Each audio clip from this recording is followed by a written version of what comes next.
Hopefully you can all hear us and see us. Welcome. Hello, I am Kathy Santillo, and I'm part of the events team here with Maria Weinberger and the staff here at RJ Julia Booksellers. And we are so pleased to have you here with us in person. And I think by the sounds of it, you all know why we are here. So we're going to start with a cheers launch day today to Beatriz Williams.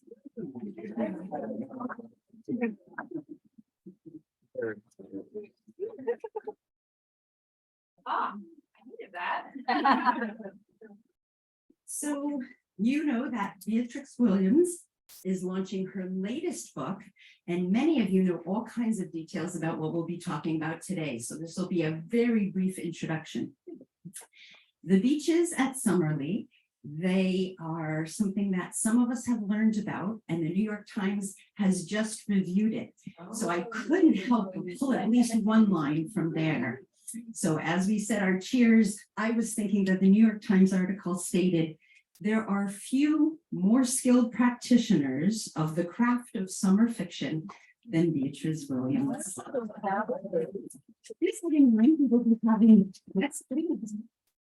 We will be having a signing following, as many of you have asked. There are books as well as other books that some of you are familiar with here. Please go to the other register and you can take care of that after. I will give a formal bio for those of you who would like to know a few more details. Not many of you need these. Beatriz Williams is the best-selling author of 15 novels, including Our Women in Moscow, one of my favorites, The Summer Wives, and the acclaimed Wicked City Prohibition series, as well as The Lost Summers of Newport, co-written with Lauren Willing and Karen White. A native of Seattle, she graduated from Stanford University and earned an MBA in finance from Columbia University. She lives with her husband, wink, wink, and 4 children right nearby us here, near the Connecticut shore, where, and you'll love this one if you haven't read it already, she divides her time between writing and laundry. As I was preparing for tonight, I thought about all that goes into Beatriz's work and how do we describe her latest character? But lo and behold, the New York Times helped me out again. So I will go back to the review and say, Williams has crafted a layered narrative celebrating a heroine who embodies verve, pluck, and courage. Let's get ready to hear more directly from Beatriz this evening. Thankfully, we will have time for Q&A, so be sure those cell phones are silenced. Let's enjoy this discussion together, and please welcome Beatriz Williams.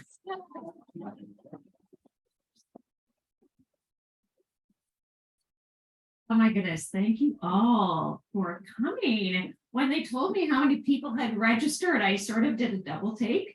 It's so exciting to see all of you here. It's been a while. As you know, I did not have a solo book last summer.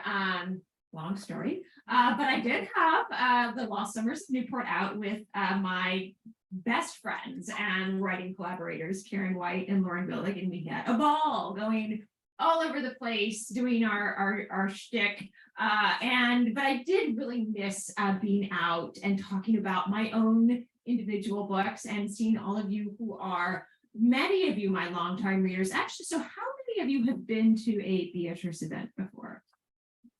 Oh, so I do have a few newbies, which is exciting. So I'll do a little brief introduction about myself. And first of all, thank you very much to all of you for coming, but also to RJ Julia for hosting this event. One of our absolute favorite bookstores on the face of the earth. Truly lovers of readers, lovers of authors, have been so supportive throughout my career. So thank you very much.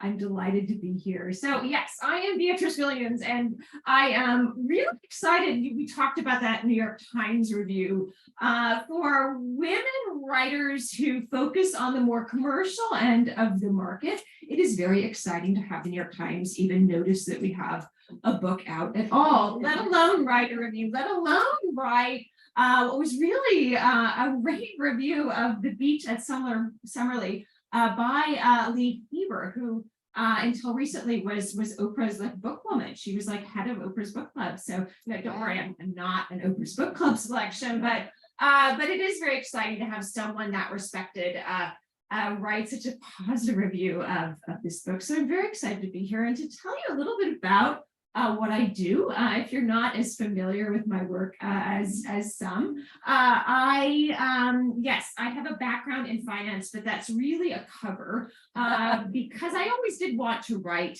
fiction, particularly historical fiction. Grew up on the West Coast. And my parents sort of steeped me in opera and Shakespeare. Like our annual family vacation was to the Oregon Shakespeare Festival in Southern Oregon, if you have never been there.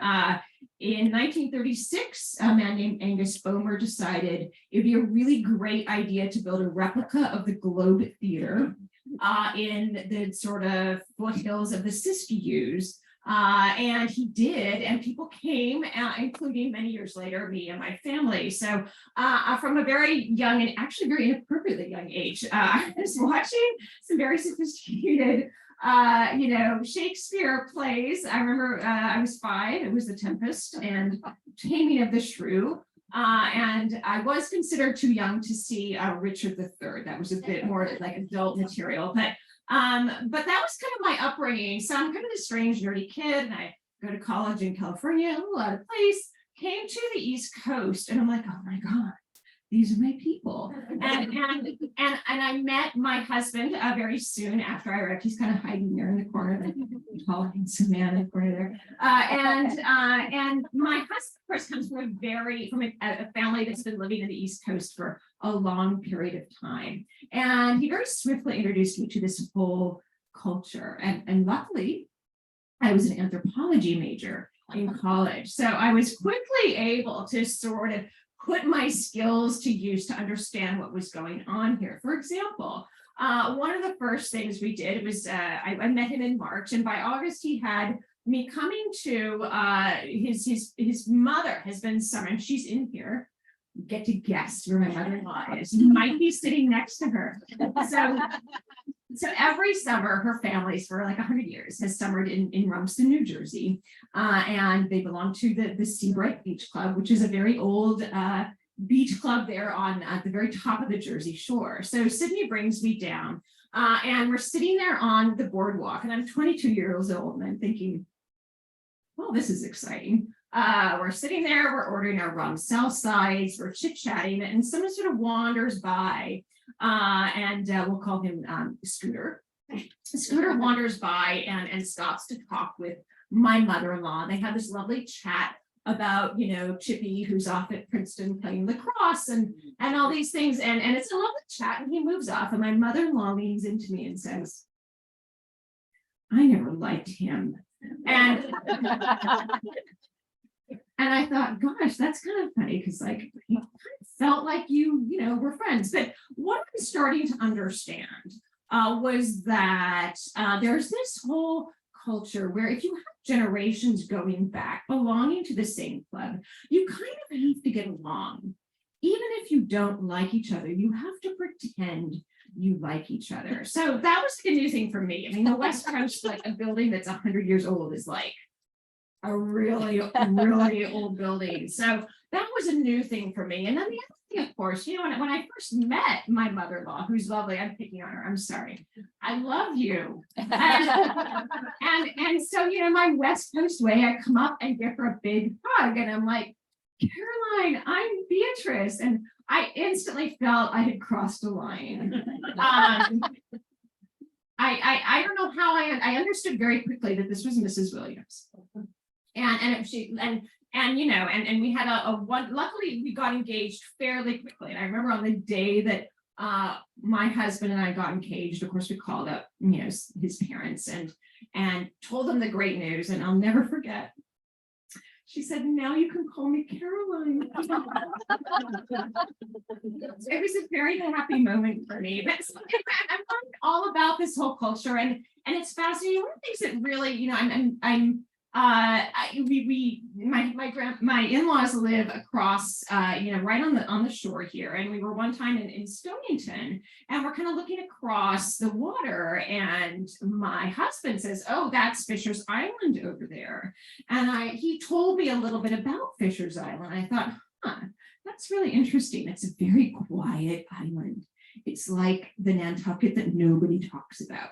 And I thought this was really fascinating. So years later, as I start my writing career, and I sort of started out with a time travel book set in the First World War. And then my second book, 100 Summers, was set in New England in 1938. And that one sort of took off a bit. And I thought, I really feel like a niche here. I feel like this is kind of my thing. So from then on, I was sort of focused on New England, focused on this fascinating culture. And even though I incorporated a lot of more historical stories in there, I always keep returning to this. And one thing I always wanted to return to was Fisher's Island. I thought, gosh, islands are so fascinating, aren't they? They are this culture unto themselves. And you think about why people go to islands year after year. And that sense of a particular group of people developing it's sort of a society within a society. And at Fisher's Island, you have people who have returned generation after generation to the same houses. You have these summer families who come from sort of the wealthier areas of Boston, New York, Philadelphia, and they come there every summer, and they often intermarry. There's a wonderful golf course there, but you also have another part of the island, which is the year-round population. And these are the people who have lived on Fishers for generation after generation. And some of them are sort of original settlers. Some of them are more recently immigrants. There's a lot of Portuguese families there. They were part of the fishing fleet back in the Mediterranean, and they carried on fishing when they found themselves on Fishers. So you have this interesting mixture. And as I was doing the research about Fishers, one thing I found really telling was that the Episcopal Church on Fishers is only open really during the summer months, whereas the Catholic Church is open year-round. I thought, that's a really fascinating picture of this very kind of subtle class divide and divide sort of backgrounds and wealth and religion that's on the island. So I eventually wrote The Summer Wives because I was fascinated not just by New England and particularly Fisher's Island and the culture, but what was happening right after the war. And my historical interests kind of cover most of the 20th century, and that sort of arc of experience that begins really before the First World War. We think of the First World War as being this moment when all this sort of this beautiful golden Edwardian summer abruptly gets blown apart by the massive guns and the devastation of the First World War. But in fact, all this sort of modern thought and modern ideas were really bubbling up. Before those early decades of the century, you had Picasso, you had Richard Strauss and Stravinsky.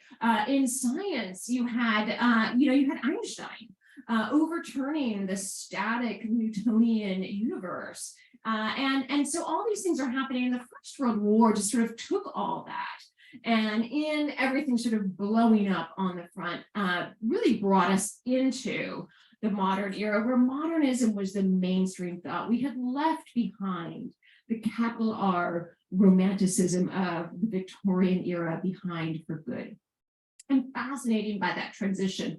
And by the 1950s, having been through the First World War and the 20s and the Depression and the Second World War, we have this moment where we're trying to go back to the way things were, 40 years ago before all this started. And so you have this moment, and my grandmother, who's actually British, used to say that, the 20s and the 30s and the 40s, she's very British, were a wonderful time to be a woman. And then the 50s came, and it's as if we fell asleep.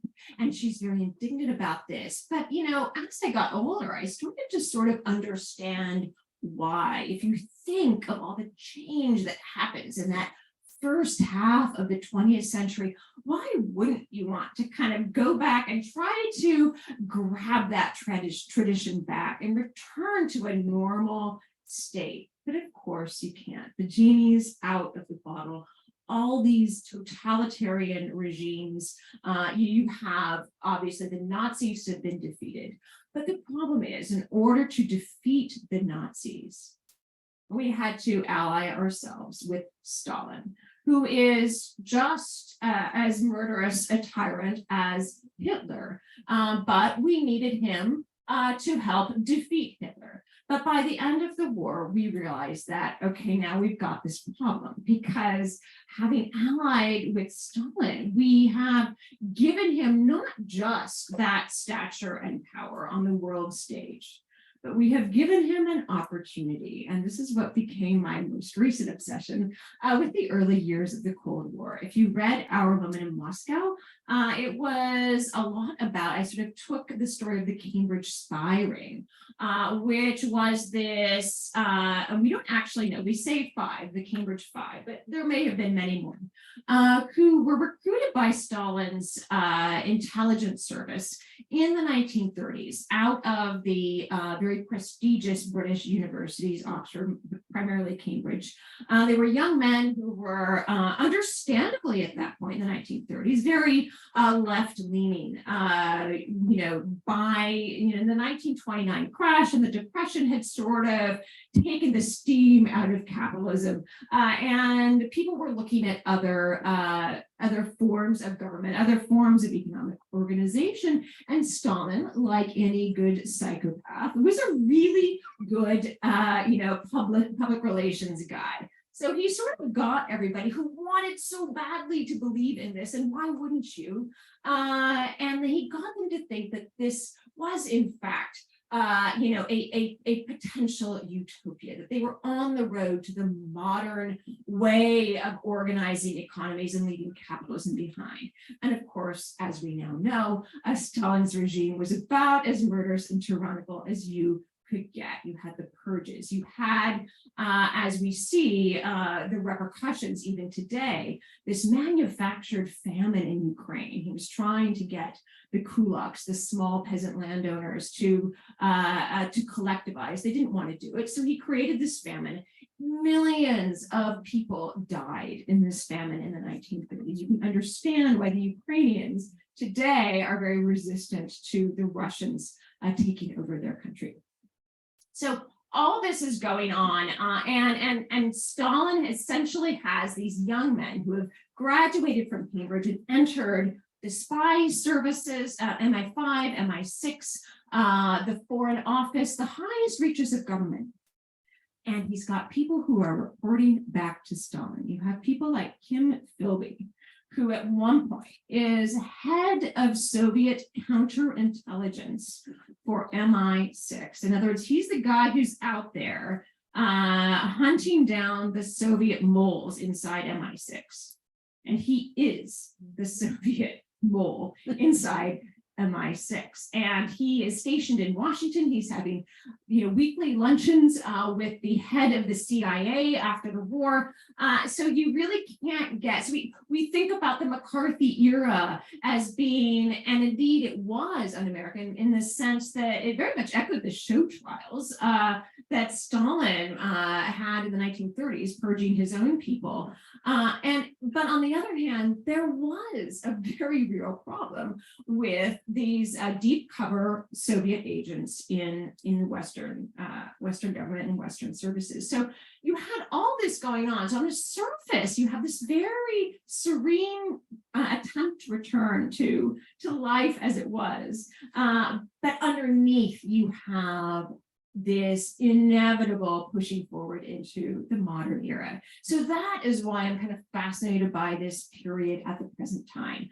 Now, here's the deal though. I have a publisher, and my publisher says, but the books that sell really well are your books that are set in the New England summer, preferably with the word summer in the title, so people really know what they're getting here. And there's a woman on a beach on the cover, and people just eat that up. They buy those books. And I said, well, but I really also want to write about the Cold War. So there's this idea in the back of my head that's been there for a while. I came across this story a few years ago, several years ago. And it was in actually the UK newspaper. It was one of those sort of, human interest type stories. And it was about this woman who way back in the 1960s, when she was about 15 years old, she was living on this, suburban street outside of London with her mother. I think she was an only child. And she's kind of at that age where, the relationship with the mother is getting, a little contentious. And a husband and wife, they don't have any kids, husband and wife move in down the street. And the woman befriends her and her mother. It's very much borrowing a cup of sugar. They both become close to this woman. And the woman kind of takes this girl under her wing a bit. It's just that kind of almost aunt relationship where you can kind of say more to her than to your own mother. Very, very warm, friendly relationship until one day MI5 turns up on the doorstep and says, we need to use your house as a listening post. Because that woman and her husband down the street, they're actually, we think, operating an illegal radio, sending information on our atomic weapons program to the Soviet Union. So we need your help to help track them. And so the girl and her mother eventually do help, and they, sort of manage to get the house wired, and they manage to get just enough information. They use the house as, they do their MI5 thing to get the evidence they need. And the woman ends up going to prison. So many years later, this woman, she's tormented because on the one hand, yes, this woman was doing wrong, but on the other hand, she herself betrayed this woman. I mean, she sort of went in there and drew, so helped this woman be convicted. So she needs some closure. So she goes as an adult to go visit this woman in prison and to sort of get that closure. And what the woman tells her is, I will never forgive you for the way you betrayed me. Which is not the closure she was looking for at all, but she did get closure in the sense that she was like, you know what? I guess I was right to do this. It's been tormenting me all these years because I betrayed this woman who was a friend of mine, but she sort of, she was doing wrong, and she never sees it from my point of view that, this woman is a traitor to her own country. And as we know now, sending atomic information to Stalin was in fact a very bad idea. And so, there is a moral issue there. And so I found this really fascinating on so many levels. I loved, well, first of all, there's the cloak and dagger of it, right? That's always exciting. But there's also this coming of age story that I found really fascinating.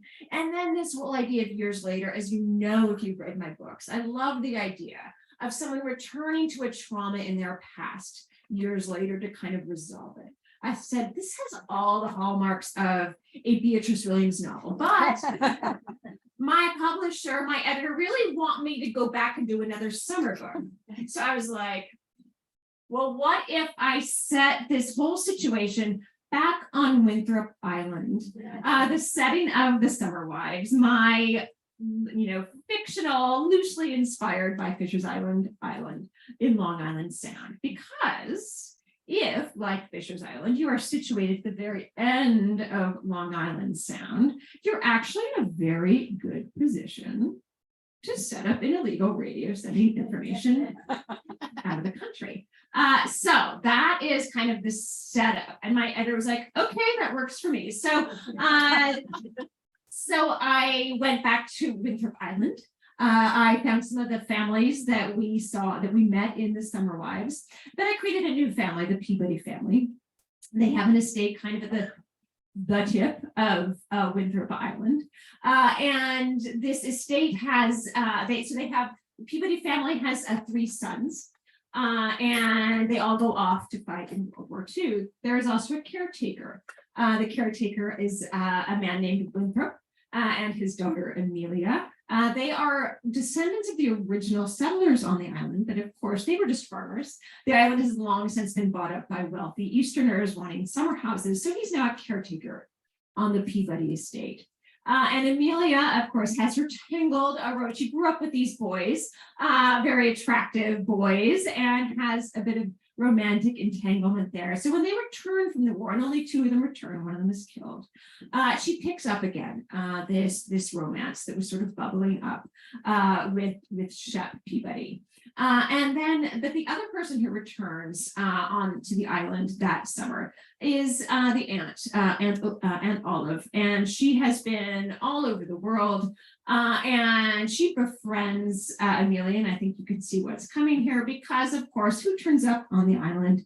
Our old friend Sumner Fox from Our Woman in Moscow, and Sumner needs Emilia's help because there is, in fact, somebody operating a radio, sending information to the Soviet Union. So what Emilia does that summer overturns the Peabody family, the island as a whole, and of course, her own life. And many years later, she goes back because the person that she helped put in prison is going to be exchanged with the Soviet Union for a spy who, by the way, you might remember from Our Woman in Moscow, Sasha Digby. They want to exchange and bring him out of Russia. But before this prisoner will agree to the exchange, she wants to meet with Emilia and discuss the situation. So that's kind of the setup for this book. We go back and forth between Emilia in the early 1950s and Emilia just after the war ends, and we discover just the price that you pay when you are asked to betray the people that you love.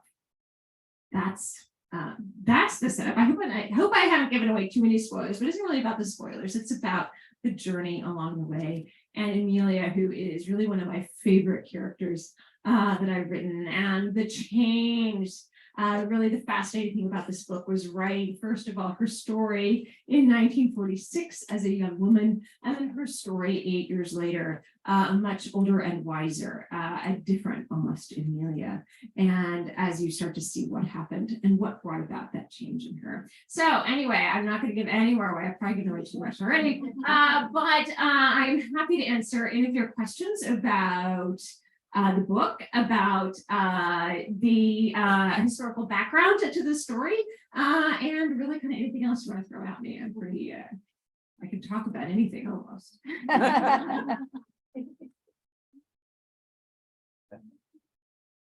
I stunned you into silence? Yes, in the back.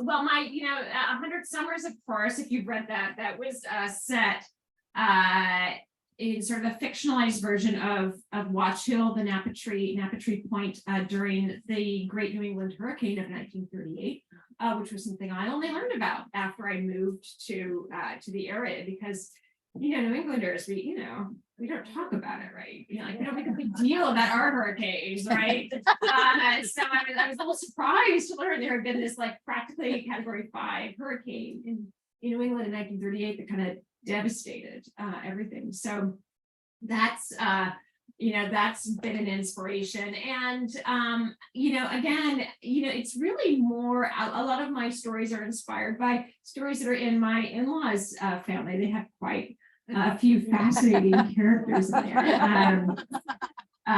The Secret Life of Violet Grant came out of a story in my mother-in-law's family, and The House in the Forgotten Room, which is the first of my collaborative novels with Karen White and Lauren Willig.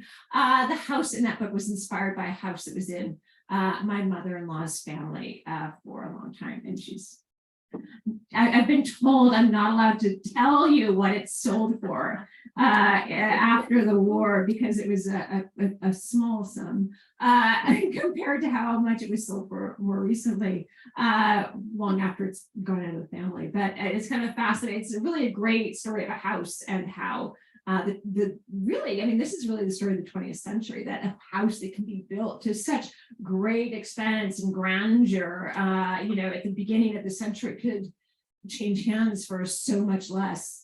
You'll have to ask Karen and Lauren if you want to know how much it sold for in 1946, I think, right after the war. And then, then suddenly it's worth millions and millions now. So it's really kind of that arc of the 20th century right there in the history of one house. So those are the things that fascinate me. And I'm gonna, before anyone asks about my next book, I can tell you my next book is actually set again on Winthrop Island, and there will be cameos from the characters that you meet in this book, but it's actually set mostly in the present day, the next book. So present day Winthrop. I thought this would be a great way to tell all the little epilogues about everyone in the book, in this book here. Yes. I've never read your books, but with respect to your historical novel, your historical fiction, how much research, when you say, do you just Google a subject, or do you really go in depth in the historical research? So the question is about my research, and when I'm doing research on the historical side of my books, do I Google things, or do I really sort of go in depth? And the answer is, of course, I go very deep. I dive very deep. I read. I mean, if you could see, my husband can back me up on this, like the stacks of books around our house, around 20th century history, and right now around the Cold War, everything from just sort of the history of Russia to the Ukraine famine. There's Anne Applebaum's like that thick book on the Ukraine famine. And a lot of Ben McIntyre is a great source for ideas because he's a wonderful narrative storyteller about these stories about the sort of Cold War spies. It's really great at sort of picking out some really fascinating characters to dive deeper into. And in fact, it was Red Sonja, the book that he wrote a couple of years ago about a Soviet spy who was the primary contact for Klaus Fuchs, who was the physicist working on the Manhattan Project, who was a Soviet spy. So that's one of the main sources of atomic information from the Manhattan Project to Stalin. And she was his main contact. And she was kind of, she was actually more ideological than the character in my book, but she really kind of was an inspiration for me for sort of this idea of someone from a particular social circle and a particular intellectual background being really attracted to, to communist Marxist ideology in those sort of early years of the 20th century. So, I mean, yes, the deep dives. I try to do as much primary research as I can as somebody, kind of living in Connecticut with 4 kids can do. But I do read a lot of really obscure, thick books. And certainly maybe not cover to cover, but just really plumbing them for the information that really kind of feeds in. Any of my books, to me, the history is really the source of momentum in the book. But I always try to, I'm not writing nonfiction. I'm not even writing necessarily about real people. I don't really do biographical fiction, which is, obviously a very popular genre right now. But for me, what I'm more interested in is not necessarily retelling the story of a particular historical figure, even though I love to read these books, but to understand what it was like to be a human being, not necessarily a historical figure, but just a human being living in a period of historical change and social change. So it's really kind of the difference. I like to sort of use this as an example, instead of sort of just sitting in a classroom and learning French, just being sort of dropped into France and just understanding what it was like, to really just slip inside the skin of a human being who's living in this period, with you know, all the influences you would have growing up, with everything that's happening to you as you mature and become an adult. To me, that's what's really fascinating. And that is what fiction really has the power to do, is to help us understand not just what is different about people who were living 50, 100 years ago, but also what is the same. What are the same human motivations that are really, you know, inside of all of us and driving all of our actions. So that's really what I want to get at. So 90 to 95% of the historical research that I do is not on the page. It's more in the page, if that makes sense. It's sort of just sort of infused into everything the characters are doing and saying as they make their way around the stage and the set pieces. Wonderful. And if it's okay, I think to hear more, if you would like to join us at the signing line, maybe some more questions and answers while we're there in line. And again, we can get copies of the books if you're interested. If you already have your copy of your book, then we will be making the line in the other way. There will be plenty of time for everyone. So please take your time and please join me in.